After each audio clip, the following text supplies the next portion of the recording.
Okay, a quick solution to question 1 on the lesson 13 sample problems. This is the easiest question of the bunch. Basically, we have a partnership formation between Smith and Jones. We have information on what they're contributing to the partnership, both the book value on their individual books as well as the fair values of these assets. And of course, first and foremost, all of these book values are irrelevant. So let's go ahead and just cross those out.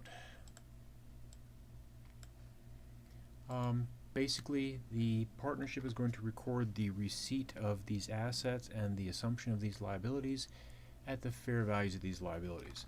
So the partnership is going to receive cash of $15,000, $5,000 from Smith, $10,000 from Jones. They're going to receive inventory with a fair value of $4,000. They're going to receive land with a fair value of $130,000. They're going to receive buildings with a fair value of $60,000. They're going to receive equipment with a fair value of $20,000, and of course note that just as was the case with the merger, the accumulated depreciation does not survive the business combination. Basically, we're starting with a clean slate with the buildings and equipment being recorded at their date of combination fair value.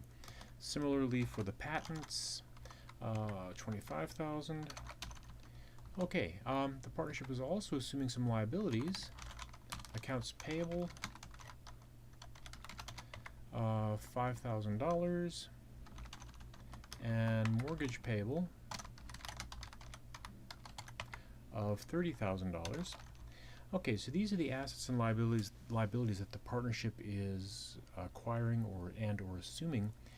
And the question then is, how much capital should be allocated to each of these two new partners? Now, this is something that is completely negotiable between the two partners. They can agree to share it 50-50. They could give Smith 90% and Jones 10%. They could give Jones 99% and Smith 1%. It's completely subject to negotiation. We'll go with the sort of standard textbook assumption that each partner will receive a capital balance equal to the fair value of the net assets which they contributed. So Smith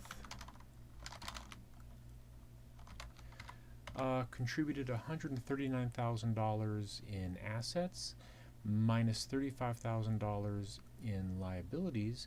So 139 minus 35 is 104,000. Likewise, Jones contributed assets with a fair value of 60, 70, 80, 90, $115,000 and no liabilities. So Smith would be allocated a capital balance equal to the fair value of the net assets that he or she contributed.